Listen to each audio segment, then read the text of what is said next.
Well, besides, if I were to stream right now, it's not going to be very helpful because I don't have the actual, step-by-step instructions yet. All right. So, are there any questions about the homework assignment? Because it's due tonight. It's not due now. It is due tonight. So that means you still have about 6, maybe 8 hours or so to get it done. So, are there any questions about the program that you're supposed to turn in tonight? Yes. Do we have to have follow the structure the way you Nope. explain to us, or can You we do can it any way we want to? you can do it any way you want to. Just come up with the same results. Come up with the same results, but they still need that flexibility of being able to handle like up to 26 trials and 26 choices for the first trial. Yep. I did that, and are you actually going to plug those numbers in? Because it just takes a very long time. Yeah, it would take a long time, but I can pipe it and just look at the first few lines. I mean, typically, I can take a look at like the one screen flow and kind of tell whether it's working or not. Yeah, but even that would take a long time. When you're talking about 26 to the power 26, yeah, that's still going to be a long time. But I can check the first few lines, just eyeball it and figure out whether it's doing what it's supposed to. Was that hard to do before? Huh? Wasn't that hard to do before? Or was it nice? Say that one more time. I thought that one was due today. It's due tonight, I think. Let me just double check on that. It's tonight, right? Okay. Oh, this is new too. Have you guys noticed? I'm thinking you guys must have noticed. So I used it and recorded my name also in Cantonese. Well, because it says right here, record the pronunciation of your name using the recorder by clicking here. They didn't say what language, right? I mean, so I use my mother tongue, use Cantonese.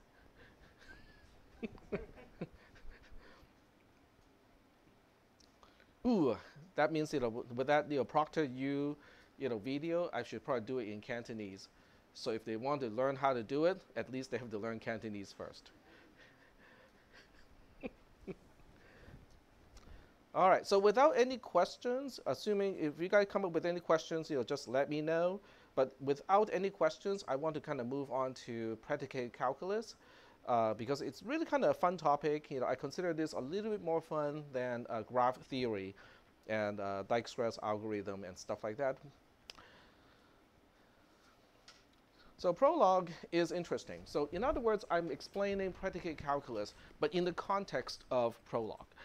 The good thing about Prolog is it's more interactive. You can actually do certain things, and you can ask it questions, you can answer questions, and so on. So I think using Prolog to as a platform on which we understand predicate calculus is probably more fun than just talking about predicate calculus itself. So in this case, Prolog is not a new programming language at all. It has been around for a long time. It has been used by Europeans for AI purposes back in the late 80s and the early 90s. So we are talking about, what, 30 years ago or so? So it's, by no means is this a new programming language. But it's a very interesting programming language. So we'll talk about that a little bit in today's class, along with the theories of predicate calculus. All right, so we'll talk about this a little bit. This looks a little bit dry. Okay. Unlike most other programming languages, the case of the first letter of words is actually, in this case, in Prolog, it is meaningful. So uppercase versus lowercase is significant from the perspective of the program's syntax. Lowercase is what you use for values. Uppercase is what you use for variables. Okay? Which is kind of counterintuitive because we are used to camel casing, where variable names start with lowercase, okay, and then we interleave with uppercase for the first letter of each word thereafter, okay. But in this case, it's kind of important. So if something starts with a lowercase, then it can be the name of a predicate, which we'll explain a little bit later. but it can also be the name of an atom, okay, which we'll also explain a little bit later. If a particular word starts with the uppercase, then it is going to be a variable. Okay, so it is case sensitive to that particular extent. The difference between case sensitivity between Prolog and modern programming languages is kind of like the differences between C++ and Python when it comes to indentation. Because in C++, indentation has almost absolutely no meaning except to the programmer. But in Python, indentation is a part of the syntax. So it's kind of like that difference. A predicate calculus system logically represents truth of a universe, okay, which is kind of like what propositional logic is about, except in this case, it also handles quantifiers. So you can specify truths, that has quantifiers in it. You can say there exists da da da da da, or you can say for all blah blah blah blah blah. Okay, where you cannot do those things in propositional logic. Propositional logic has no way of expressing universal quantifiers. And it is very common to use U to represent a set that is also known as the domain of discourse or simply universe. And the universe is a set that can potentially be infinite of everything that can be quote unquote talked about in a particular predicate system. Is that okay so far or not? So it can be numbers, can be names, can be stuff, but it is discrete for one thing. So floating point numbers may not be a good example of an atom in this universe. But it has to be discrete. So integers definitely has names. Luke Skywalker, for instance, can be one, and so on. So the universe is simply a set of things that we want to know about, that we want to say something about. Is that okay? So everything that we want a particular predicate calculus system to talk about, to comment about, to know about is in that particular universe. The next paragraph talks about what a predicate is. So in the form of functions, this is what a predicate looks like. So let's say p, lowercase p, is a predicate. Then it is a function. And what is the domain and what is the codomain? So in this particular case, we use k to represent the length of a tuple. And it should be k plus 1. Okay, so there are k plus 1 items in a tuple. And it is a Cartesian product. This huge pi thing is a Cartesian product of the individual terms. So I'm taking u, k plus 1 many times in terms of Cartesian product. That is the domain. It's a huge domain if you think about it, okay? Because each u is the universe of discourse, which means everything that we want to talk about. And we are doing a Cartesian product of that thing k plus 1 times, okay? What do we map to? Either false or true. That's it. So that's this is what a predicate looks like. It is really just a function that says, are these things, is this particular Boolean pattern true or not? Not Boolean pattern. Is this particular function true or not? And each parameter to the function can be anything within the universe. Is that okay? Or not? So each system of predicate calculus typically has a number of predicates. Okay, and this is just describing a particular one that has k plus 1 tuples. So k is actually inaccurate here. It should be k plus 1 because the loop starts with I equals to 0 up to k. So that means we have k plus 1 instances of u in the Cartesian product. So is that part okay? Are we okay with that big pi notation, which means Cartesian product x many times? Is that okay? Yep. Show like the simple example of how it works. Okay. Well, For example, from there's one right next. 0 to Well, here's one. See, I knew there would be some questions about that. So here's one, okay? So we'll take a look at one particular statement that you can actually type in a Prolog interpreter. So in this case, this is a predicate, and all it says is Luke Skywalker is a Jedi. So if you look at it from the function perspective, it is specifying, this is the name of the function. This is a particular element from the domain, and then the value is true. Okay? So we only specify things that are true in Prolog. In this particular rule, it's also known as a rule. In this particular rule, is a Jedi is the name of the predicate. Luke Skywalker is an element of the universe. And this really is a short form of that. It kind of formats the dash a little bit strange, okay? But this is basically the minus or the dash symbol. It's not really a dash dash. It just kind of came out this way. So what does that really mean? Well, it turns out it means something that we already know.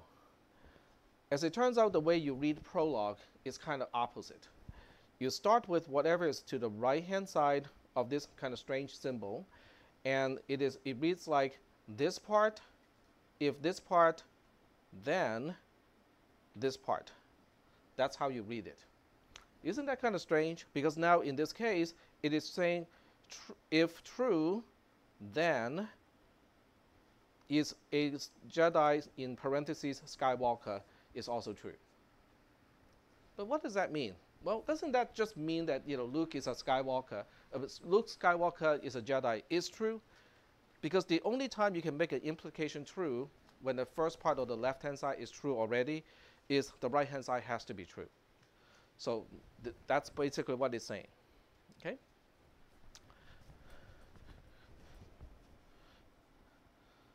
But this is not a function. Okay. In other words, this is only defining the value of the function when applied to one particular element in the universe. It doesn't say anything about, so what about Obi-Wan Kenobi? Doesn't say anything about that. What about Darth Vader? Doesn't say anything about that either. Okay? So implicitly, if it is not confirmed true, then it is false. Okay?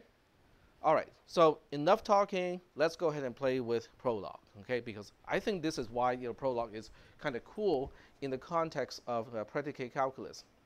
And you guys can all follow with me too, not right now in class, but when you're at home. Because what you can do is you can install SWI Prolog, which is free. Okay, I'm gonna close the door.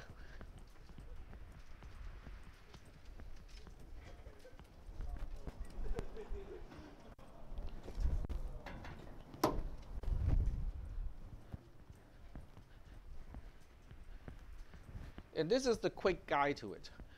It is available for Windows, Mac OS X, and Linux, so you can download it. It's open sourced, so it's completely free to anyone who wants to play with it. And let's see, I think I got it installed here already.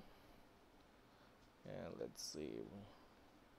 So let me just try that first. SWI, yep, it's already installed. So what I need to do now is to create a source file. So I will just say Jedi, JEDI.pl. The extension is mandatory in this case, even though in Linux most of the time the extension doesn't mean a single thing. In this case, it does. So in here, you just kind of type in the program, type in the code. So I just say is a Jedi, in parentheses, Luke. Remember to use lowercase, because if you use uppercase Luke, it becomes a variable. Okay? So lowercase l means this is an atom of the universe.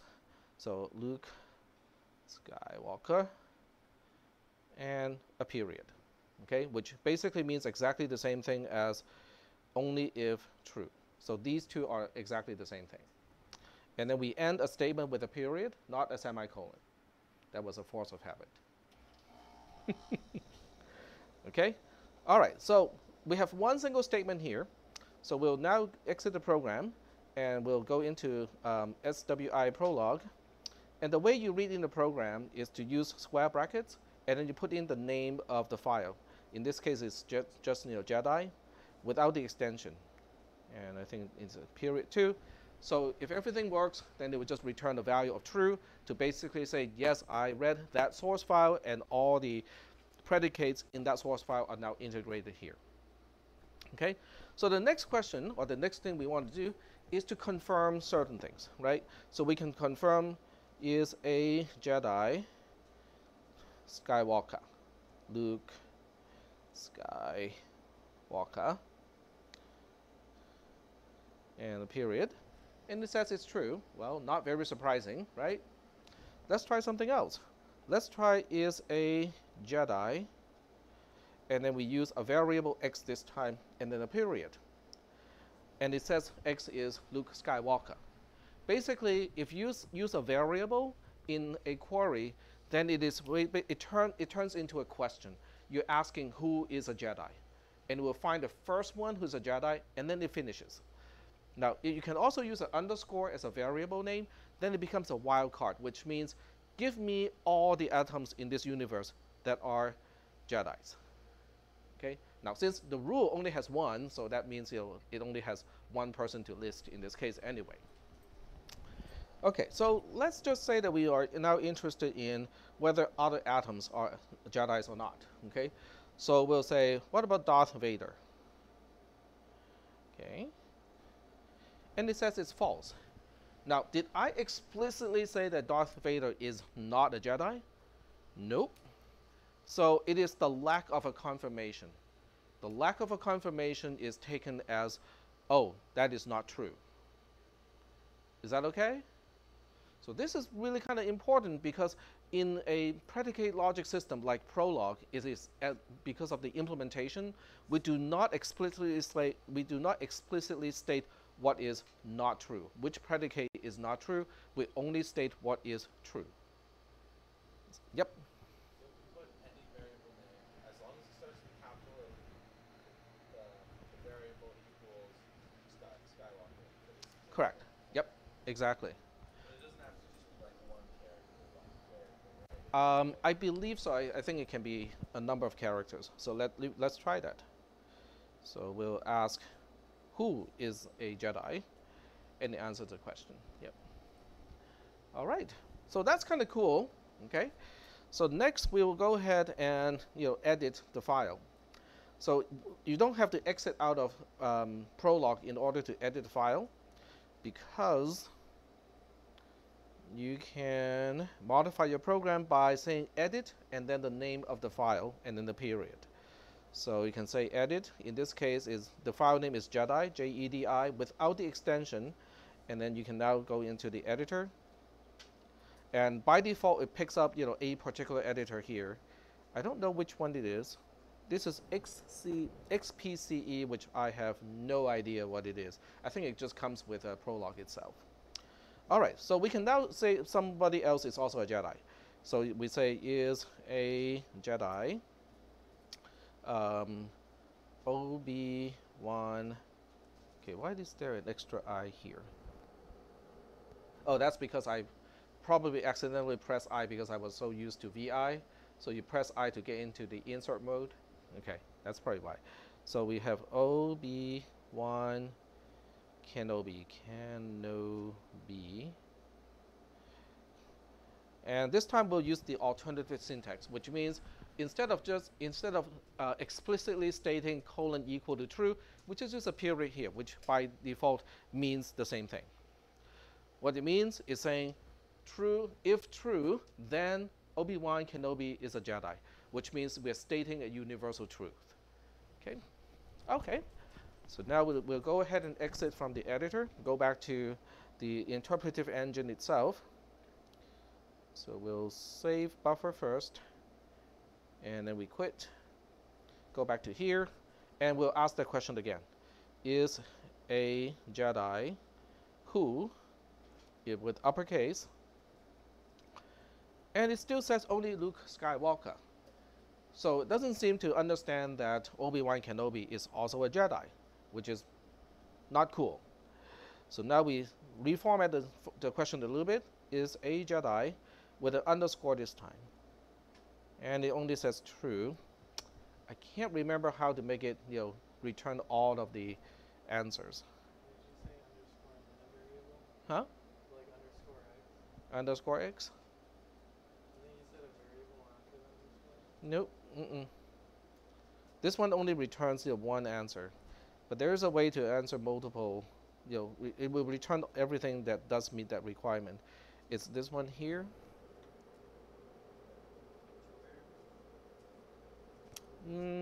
This one has a different restriction. This one basically saying, Sam has to be the first one, and then it's asking for all the x.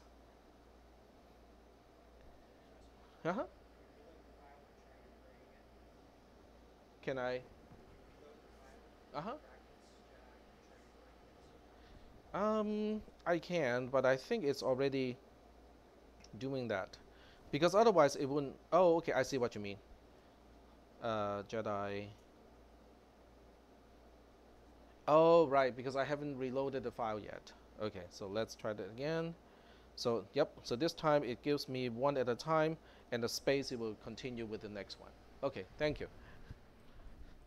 I thought the editor was built into it, so it would actually naturally reload it. My assumption was wrong. Okay, so it would actually return all the atoms that meet that particular predicate requirement, which is kind of cool, okay? But we're still spelling out facts individually in this case.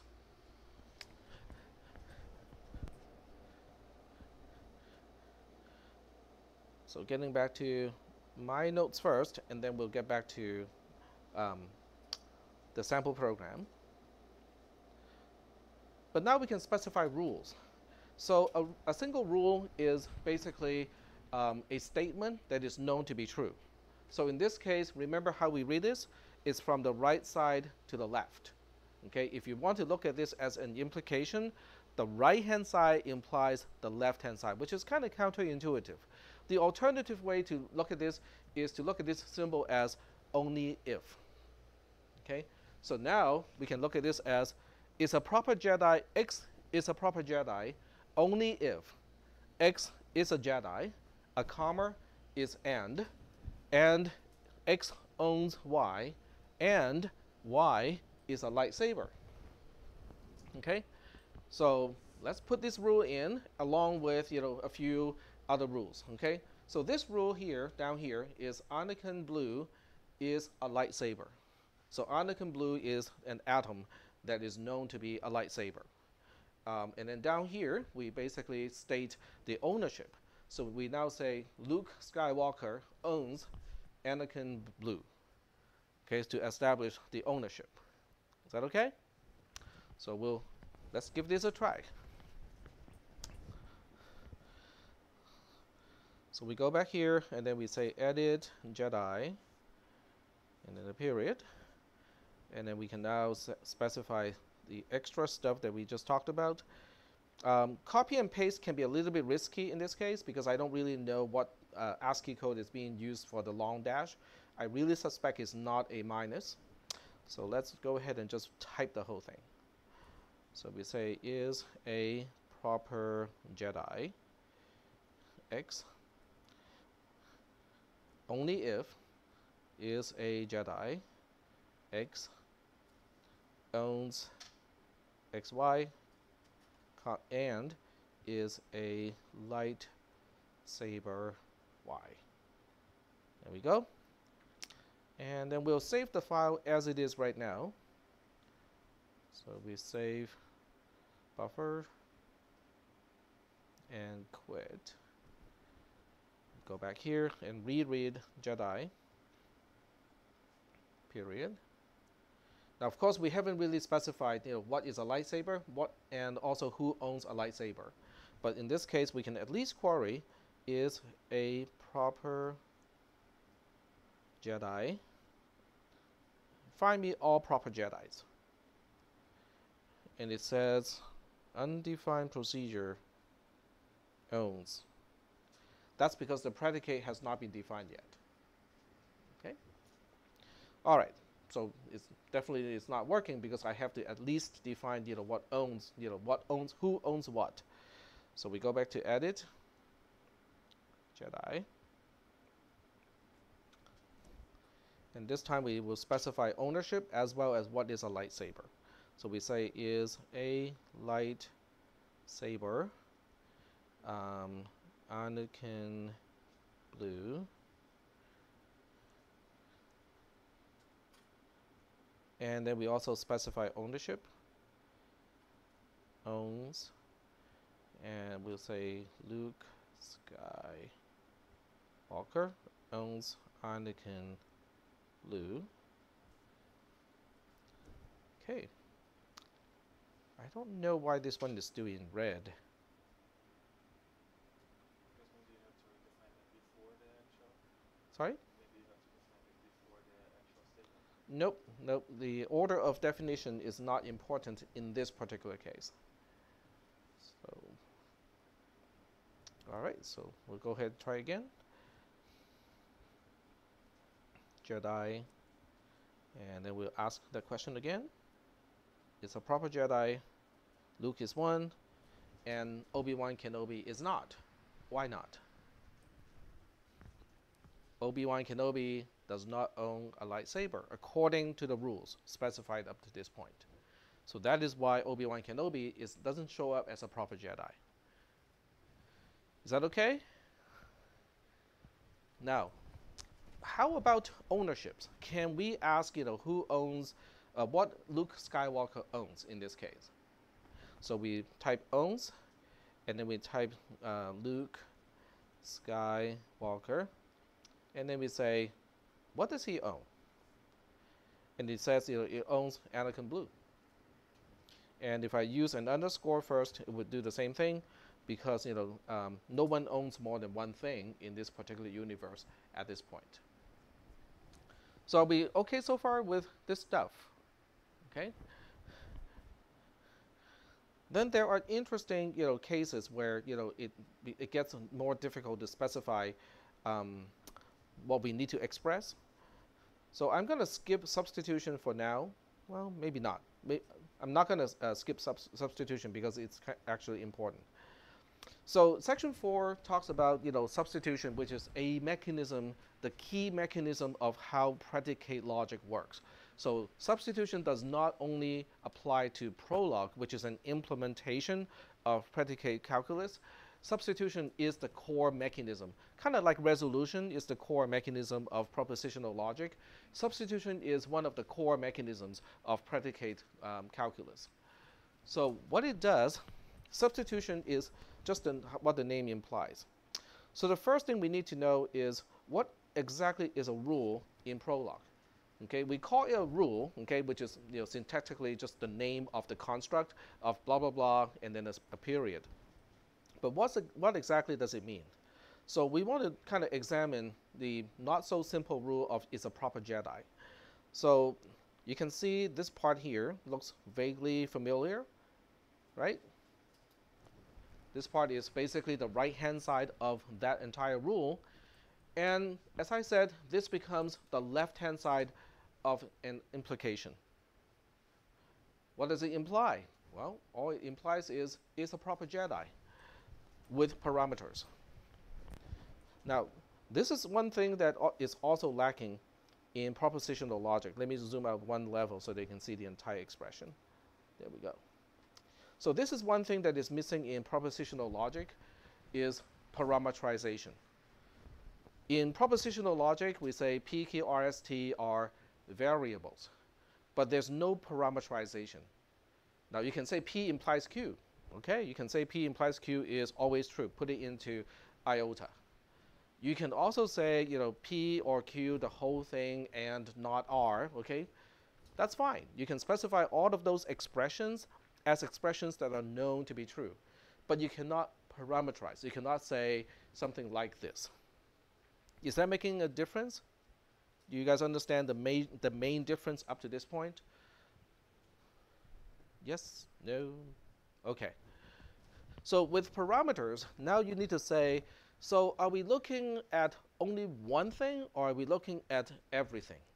Okay, because we need to quantify. Whenever you have variables, you have to now make sure that you understand, is it there exists one of these things that can meet these requirements, or are we saying for all of these things that have to meet these requirements? Okay, so now we scroll a little bit to the left. Oops, okay, wrong place to click. We scroll to the left a little bit. Okay, still the wrong place. I'll go up a little bit. There we go. So what you can see is, well, there's a little mixture here. The x is for all, but then the y is there exist.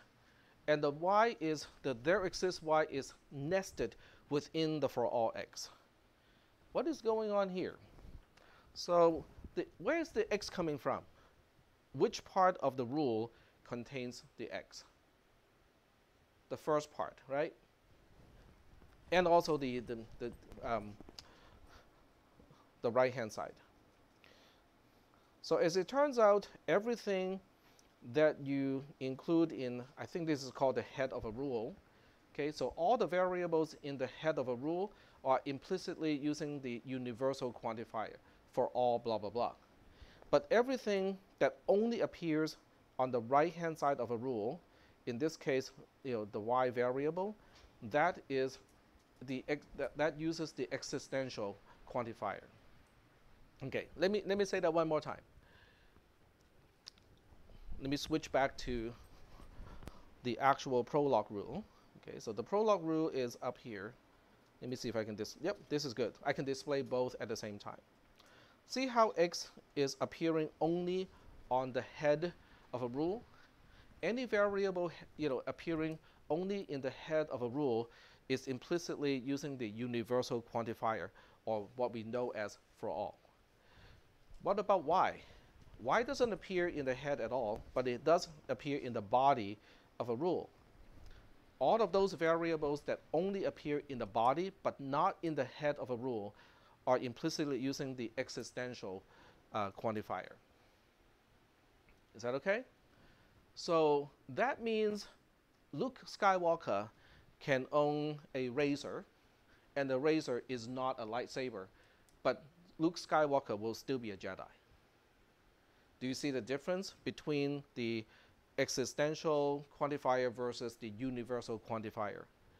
Because if the y is also universal, that means everything that Luke owns need to be a lightsaber in order for Luke to be a proper Jedi, which doesn't make sense, because it means Luke cannot own anything else, anything other than lightsabers. I call that obsession. Is that okay? So because y is existential, that means a Jedi, okay, which is enforced by x is a Jedi, only needs to own at least one lightsaber to be qualified as a proper Jedi, which kind of makes sense. Okay, because some Jedi has two, some like to dual wield, right? Okay, but it's okay. You can have two, you can have more. You just need to have at least one. Are we doing okay so far with that? Kind of cool. That pop, by the way, is because of my electrostatic discharging onto my computer. I just touched my computer and I felt that little zap. Yep. So can you put multiple things, like instead of y, it has to have y? Oh, you can have a whole bunch of things too. So the key is whether a particular variable appears on the head of a predicate rule. If it does, it is universal. For any variable that only appears in the body of a rule, then it is existential. Is that okay? So x in this case appears in the head, so it has to be universal. Y, on the other hand, appears only in the body. It does not appear in the head, so that's why it is existential.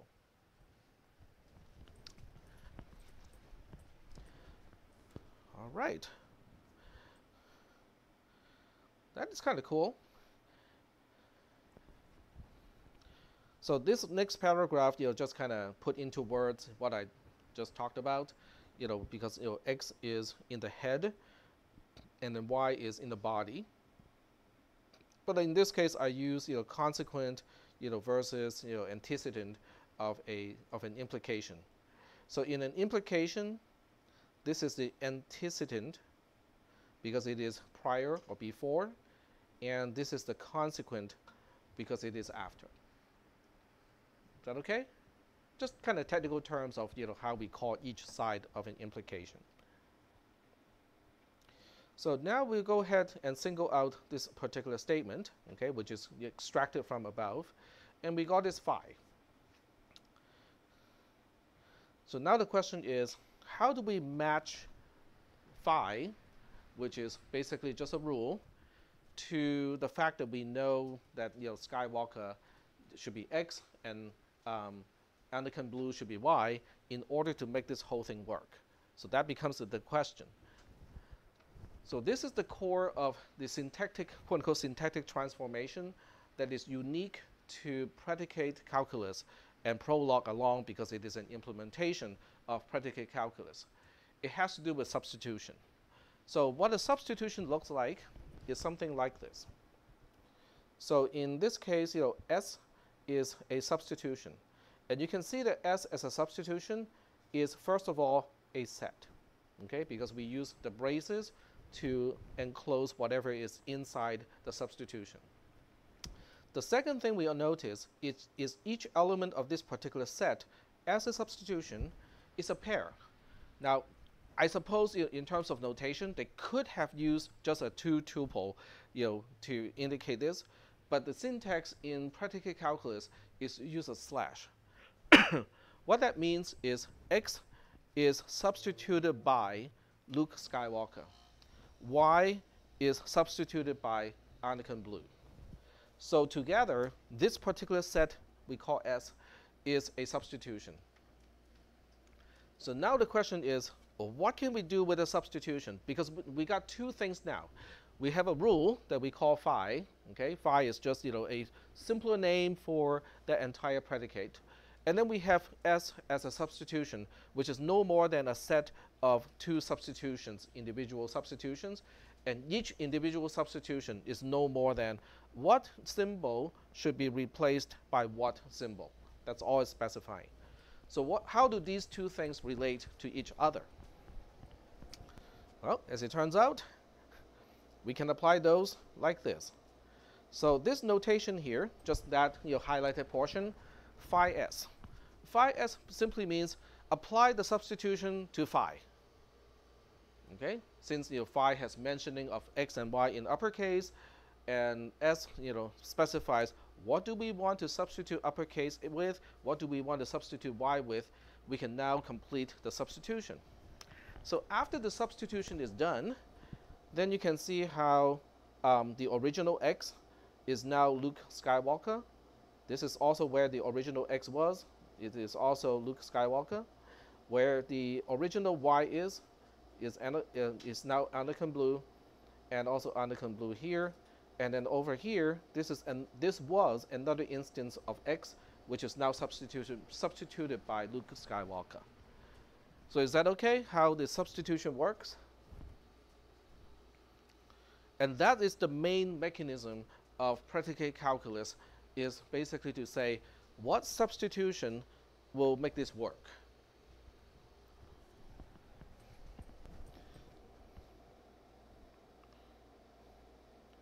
So are we doing okay so far? All right. So now after the substitution, we want to evaluate this. In other words, we want to evaluate this really, really long, kind of tedious implication and say, what is the value of this implication? Well, let's go ahead and do the evaluation. We'll start with the antecedent of this particular implication. So the antecedent is basically the first part of an implication, which is the highlighted portion here. So we want to first evaluate this part. Okay, so we'll start with the first thing in the conjunction inside the antecedent. Luke Skywalker is a Jedi. Is that true or not? Do we have an established truth that this is true? Yep, we do. What about Luke Skywalker owns Anakin Blue? Is that established to be true? Yes. Okay. What about the last one? Anakin blue is a lightsaber. That is also true. So now we have true and true and true, which means true. Okay. And then we check the consequent. The consequent is just this portion here. We go like, this is what we want to determine. But we know one thing. We know the implication itself is true because it is a rule that we have put into the system. So the rule itself is by itself already true. So if the implication is true and the antecedent is true, what is that telling you about the consequent? It has to be true. So this is how we come to the conclusion that Luke Skywalker is a proper Jedi. So now the question is, with all kinds of atoms in the universe, how does it know which one to choose, to make this happen? Well, it's just basically an exhaustive search. That's basically what it's doing. So are we doing okay so far, understanding how the rules of Prolog, the mechanism of substitution, and how implication all work kind of in tandem in order to understand whether a particular predicate is true or not? Is that okay? All right.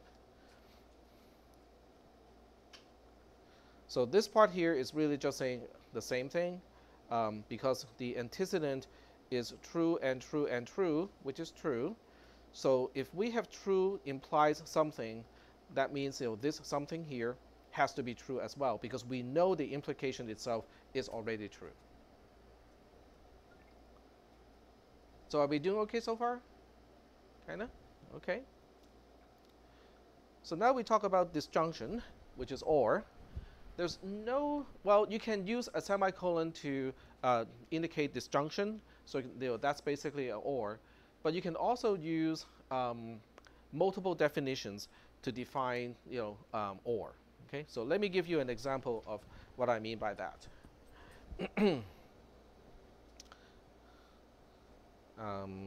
Okay, let's go back to Prolog. I'm getting out of Prolog first because I want to give you a different example. So we'll have an example of ancestor of. And in this case, we'll have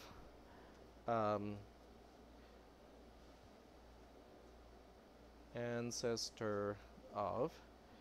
I'll just use abstract names here.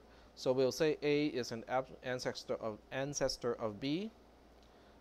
B is an ancestor of C. And if you want to, we can also have multiple inheritance, so to speak.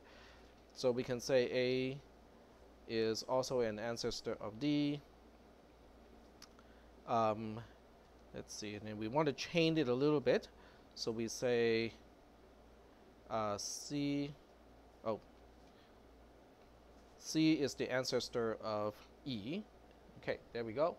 So we have a very small family tree here. Okay, but each rule is only saying a particular parenthood in this case. Okay, so look at this as parenthood.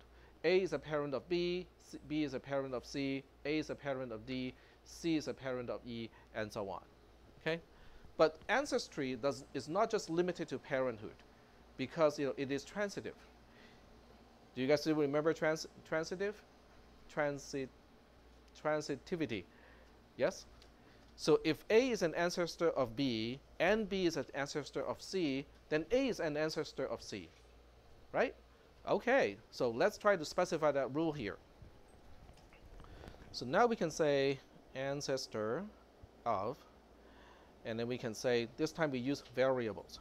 So we use variable X and variable Y. In other words, we just want to know whether X is an ancestor of Y or not. Then we say only if. Okay, remember this symbol does not say if, it means only if. Only if X is the ancestor of Z and Z is the ancestor of Y. That is how we can specify ancestry is transitive. Is that okay? So we only have one single predicate, but it's defined in 5 different clauses or 5 different rules. The last one is particularly important because now we can chain things and we can ask who are the descendants of A, and it will hopefully automatically figure out all of the descendants, not just direct but also indirect descendants of A. All right, let's give it a try. So we exit and then we use Prolog again, swipl, and by the way, you can also specify the file name when you get into it. So now we can ask ancestor of and A, and then we use a variable on the other side. And it specifies undefined procedure ancestor of, there are okay. There are definitions, however, there are definitions of ancestor of /2. Did I have a typo? Yep, I did. My bad. Ancestor is OR and not ER. I just had a typo there. Okay, ancestor, edit, ancestor of, there we go. Okay, so it's when I refer to ancestor in the last rule that I made that spelling mistake. Oh, I have 2 problems because we have this problem of a typo and also forgetting to specify of in this case. So, yep, there we go. Okay, so we say save buffer, quit, and then we read it back in here. Ancestor of. So, all right, so let's ask that question again. Who are the descendants of X? That's basically what we, who are the descendants of A? B, D, C, E. The E is out of local stack because it's recursive. The rule gets to itself, and it becomes recursively, it just tried to reapply the rule recursively, and it ran out of stack. But nonetheless, it is capable of finding out, indirectly who is a descendant of A, because E is not a direct descendant of A. It is implied or is inferred by running that rule recursively. Is that okay? All right. So getting back to the notes about disjunction. So disjunction can also be expressed using a semicolon. So the operator priority of disjunction is lower than conjunction, so it would evaluate conjunction first, then disjunction. It is as if parentheses are specified. A rule can also have alternative definitions. All alternative definitions are matched in the order as listed in the source code. So in this case, it will evaluate all the individual predicates first, and then the rule, the last generalized rule is evaluated last. Okay, are there any questions? No questions? Okay, so now we get to the last part of this discussion, which has to do with negation. In other words, how do we specify not? Well, as it turns out, something really simple in propositional logic turns out to be a little bit tricky to specify in predicate calculus. And it has to do with quantifiers. Because when you negate a predicate, then you have to take into consideration how each variable is quantified. Okay, so let's look at an example here. So let's just say that we want an example of what is considered cis tolerant. Okay, and in this case, \+ is saying not. So it is basically saying, okay, you have to know, so in order to find out whether X is cis tolerant, you have to find a particular cis, Y, and this individual X has to be known to be not disagreeing with y. Okay. So do you remember how how do we get to a false conclusion in Prolog? The absence of a confirmation. So it's the same thing here. So that means in order to confirm that x is not disagreeing with a cis y, we have to have an absence of this particular predicate to say that x is disagreeing with y. Are we doing okay so far? Okay, yep. Is that division and plus sign is just a negation sign, kind of? It is kind of like a negation. Yep. It's not two separate operators. Say again? It's not two separate operators. It is not. It's not two separate operators that that make negation, no? Like plus equals. So there's. No, no, I think I got it. Okay, so backslash plus together it just means negation. Yep. Go ahead. We'll just not include that line if we're going to have it as false. So instead it was just cis tolerant x is a cis y. Will we just not include that part or disagree with? Just leave it blank. Leave it blank. Yeah, just not include that line Why not? because it's already false. Well, it's looking for an absence of disagree with xy in order for the negation to be true. Okay? Yeah, so we not include it then, or could we not include it? Would it just be left in? Well, if we leave it out, then the rule is really funny because it basically is it's really just saying if you find a cis y, then x is automatically cis tolerant. Okay. So it's not stating the relationship between x and y. Okay. All right. So let's try to integrate this into our sample program here. So we'll get out of this one and then go back to the other one. So we go back to Jedi, read the in, and we'll go ahead and edit Jedi as a file. And then we'll now define, we have to define a few more things, okay? So which Jedi is Sith tolerant, eventually turned into a Sith, basically? Give me a name. There has to be a few examples, especially if you watch the animated series. I watched it, but it was a while ago, so I cannot remember the names. Someone that eventually turned into a Sith? I'll just say bad Jedi, how about that? Okay. Okay, so a bad Jedi who later turned into a Sith is currently a Jedi, okay? And then now we have to know what is a Sith. So is a Sith and Darth Vader. Okay, there we go. Okay. So now we haven't really stated any disagreeable with, right? And as a result, we'll just say that we'll give it a try. Okay, we'll basically ask, is bad Jedi Sith tolerant? So of course we have to specify that rule as well. So we have to specify is Sith tolerant. So x is Sith tolerant only if, okay, remember that symbol means only if is a Sith y.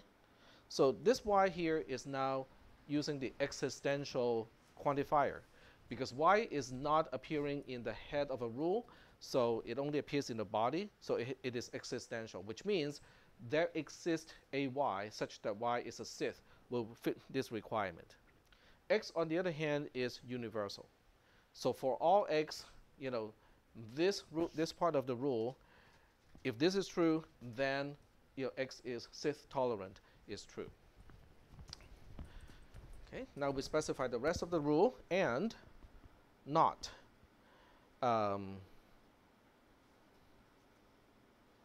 Disagree with xy. And we have to give it some examples of disagree with. So disagree with. And we can always just put in something that is not, even Star Wars related.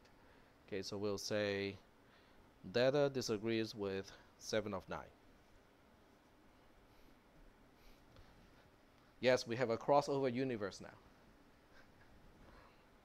Or, if you want, disagree with Doctor Who and the Mistress. Doctor Who disagrees with the Mistress. Known fact. Okay, so we are now stating some of the known facts. We have a crossover universe of 3 different sci-fis. Okay, if you guys want, I can include even more sci-fi universes, but I think 3 is enough for now.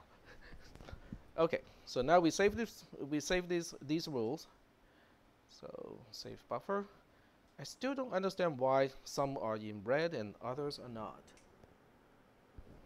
Okay, they seem to be syntactically correct, but it is highlighted. And then we load the file again. Okay, complaints about clause is a Jedi 1 are not together in the source file. Okay, so they have to be grouped together. Okay, edit Jedi. It's basically wanting syntactically, it wants all of the predicates of is a Jedi to be grouped together. That's all. That's what it's complaining. Now this is a new editor, so I need to make sure I know how to use it. Control X, Control V. Okay, Control V is not working. Paste. Oh, okay. Alright, so that one is now grouped together, and the rest do not need to be grouped together. Okay, so we'll give it another try. Save buffer. Quit. Okay, so now it's read in correctly. Now we can ask, is Sith tolerant? Let's try Luke Skywalker first. Luke Skywalker. And the answer is yes. Luke Skywalker is in fact is known to be Sith tolerant. Why is it Sith tolerant? Yep. Exactly. We cannot confirm that he disagrees with all the Siths. Okay.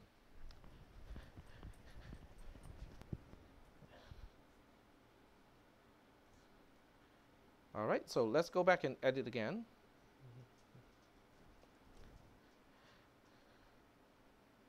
And this time we'll state certain type of disagree with, but with Luke Skywalker here.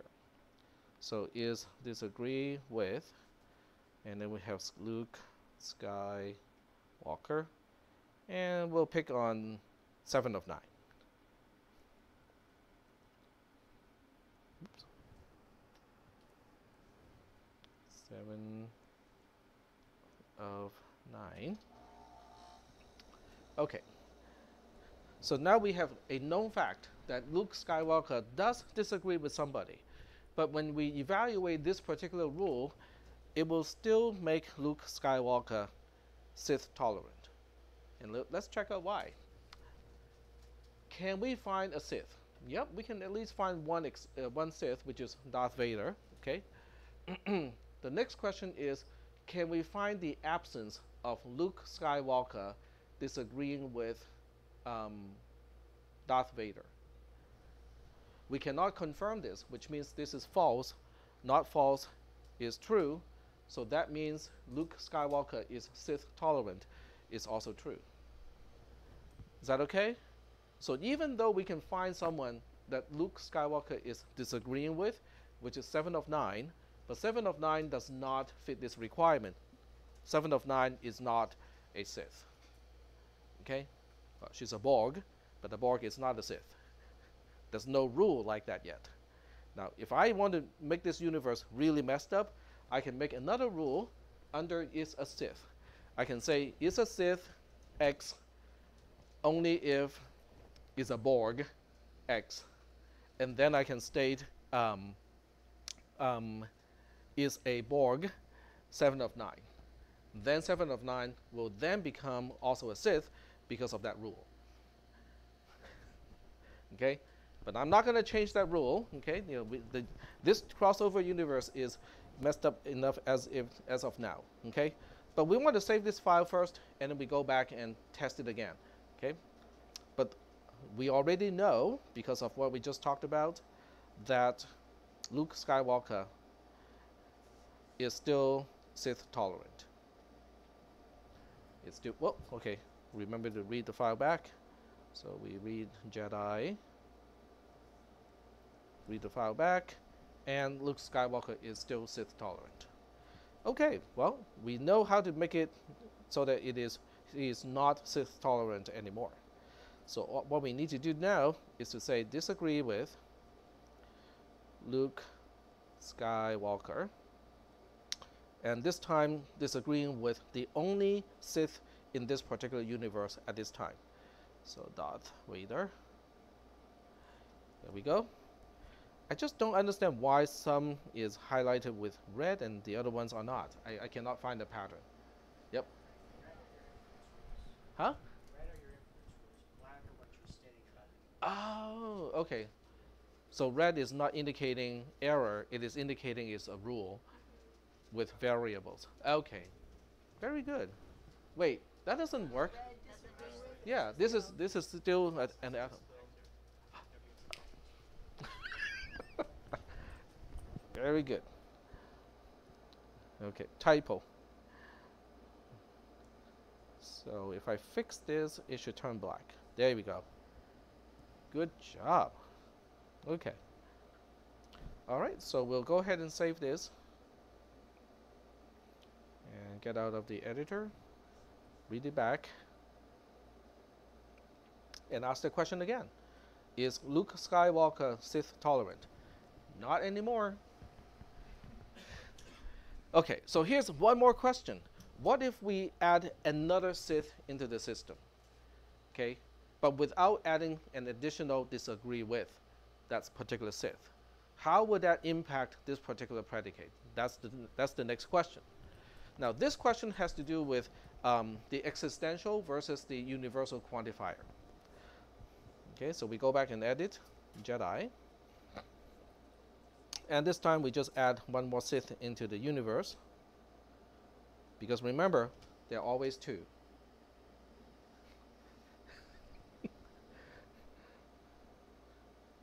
A master and an apprentice. Since Darth Vader has never been a master as a Sith, we'll have to put Sidious in here. So Sidious, is that the correct spelling?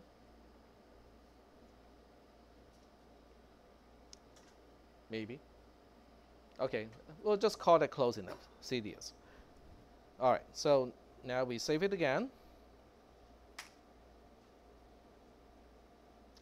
But before we go back and reevaluate, let's just manually kind of go through this logic here and see whether the answer should be true or false. In other words, we're looking at this and go like, okay, let's apply quantifiers. It's basically saying for all x, there exists y. Okay, this entire side is saying x, y. There exists a y who is a Sith, and x is not disagreeing with y. Then x is Sith tolerant. So is that requirement met in this case? Yeah, it does. Okay. Because now if I use y, use Sidious as y, substitute y with Sidious, substitute x with Luke Skywalker, then the rule is still going to be true. Because Sidious is a Sith. Yes, confirmed. Luke disagree with y, disagree with Sidious.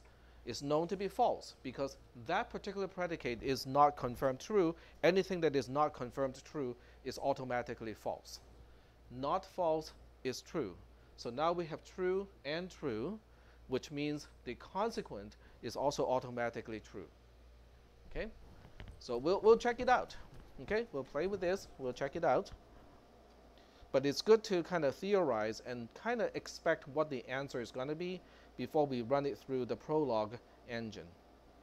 So we want to reload the file, and then we reevaluate Luke Skywalker is Sith tolerant, And the answer is true. So what it takes for Luke Skywalker not to be Sith tolerant is to add the disagree with. So that Luke has to disagree with every single known Sith in order for Luke to be not Sith tolerant. Is that making any sense? Okay, so we'll just use the last few minutes to confirm that observation. So we go back and edit the file, and we just have to add one more here. Disagree with Luke Skywalker, Sidious. Okay. And then we save the file, reload, and then ask the same question again, and this time it is false. So are there any questions about Prolog, or the general idea of predicate calculus? Yep. Where is it useful? Where does the programmers use it? It's used in automated reasoning. So Prolog was the programming language of choice back in the late 80s, I would say mid to late 80s, in Europe and also in Japan, as the automated reasoning programming language. So you can kind of look it up, because you can kind of imagine that you can, okay, let me go back to the edit here. So you can kind of imagine that, I mean, obviously this is a toy program, okay? We're just making fun of the sci-fi universes. But you can kind of imagine that you can specify rules, like reasoning rules like this, okay, for let's say automotive diagnostics, okay. You can say if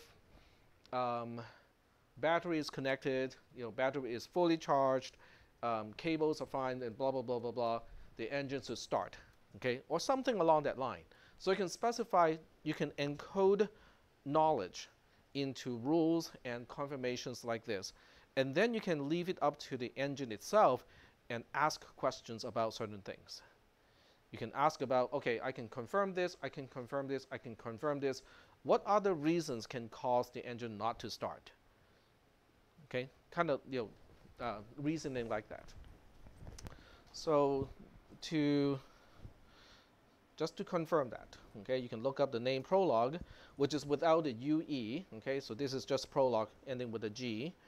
And you just look for automated theorem proving and also reasoning, automated reasoning. And you can find references to all of these things. It's not really popular anymore. Okay, so symbolic AI is now out of favor. We are now favoring non-symbolic AI. So do you guys know what I mean by non-symbolic AI? Mostly neural network stuff, those are non-symbolic. I don't know about Watson. Does anyone know what kind of engine is behind Watson? Is it symbolic, or is it neural net based, or is it a hybrid system? We know it's a trade secret that IBM is not likely to say, yeah, this is how it works. Okay, so let's look it up, because I think Watson is probably a hybrid. It is partly symbolic based and partly neural net based. So IBM Watson, how it works. There we go. So Watson was created as a question answering computing system. So I want to understand the mechanism, not. Okay, software, operation, history. Okay, let's look at software. So it's deep QA software and the Apache UIMA Unstructured Information Management Architecture Framework. The system was written in various languages, including Java, C++, and guess what? Yeah. And runs on the SUSE Linux Enterprise Server 11, using an Apache Hadoop framework to provide distributed computing. Hadoop is actually kind of interesting. It's a collection of open source software utility that facilitate using a network of many computers to solve problems involving massive amount of data and computation. We call it clustering. You're basically spinning off jobs to as many computers as possible to perform operations in parallel. So it is actually symbolic. I don't know whether it has any deep neural net components to it. It doesn't seem that way. But on the other hand, so this is the only example I can think of in modern day that is not neural net based. It is a symbolic system that has artificial intelligence. But when you look at many of the other quote unquote AI topics today, they're mostly neural net based. We just had a discussion earlier with one of you about the current trend of AI, which is based on neural net. Okay, I can give you an example of what neural net AI can do that symbolic AI cannot do. So let's look up a picture, okay, of a cat and carrot. Okay, so we just look up a cat with a carrot. Images, there should be some of those, not a whole lot. We'll pick out this one. Okay, so we go visit the page because I want to right click and download the image. Okay, there we go. Save image as. Can cats eat carrots? Okay, fine, we'll save it under that name. Then you can go to Google and you perform an image search. So here's Google Images. And you can search by images, upload an image. So we'll go ahead and upload that image back to Google. Sorry? Okay, sort by date. Okay, we open.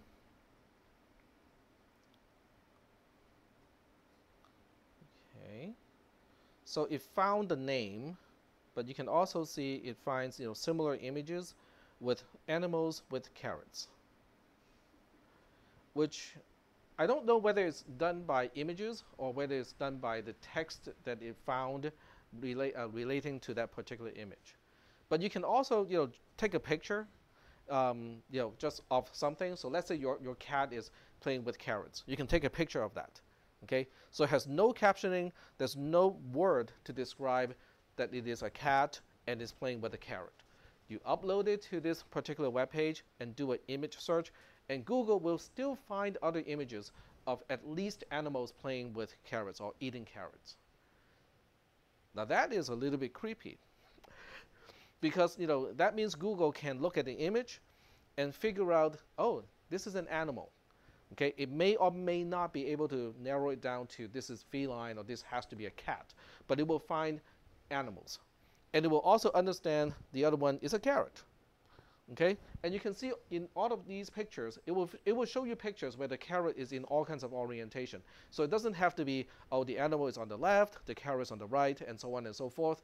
It generalizes. It can actually say, it can pull out images of an animal and a carrot. Some can be eating, some can be just next to it, some can be playing with it, and so on. And that's what deep neural nets can do, is to extract features and be able to perform pattern matching that is non-verbal, non-symbolic. So if you think about the outcome of Google image search, or the technology or deep neural nets, that is basically the technology behind Google image search, and if that combines with Watson, which is a symbolic AI engine, that gives you a lot of there's a lot of, how should I put it? There's a lot of potential behind that, because one can recognize things and go like, oh, I know what this is. I know what the symbolic name of this thing is. I know what the symbolic name of that is. Or, I would say Google even has the ability to possibly classify expressions. Okay? What is an angry face? What is a happy face? What is a smiley face? What is a suspicious face and so on. So if one can do all the classifications, find out the symbolic name and terms of those things, the other one can do the symbolic processing, argumentation, reasoning, and whatnot. those two combined can now do a lot more than what each can do individually.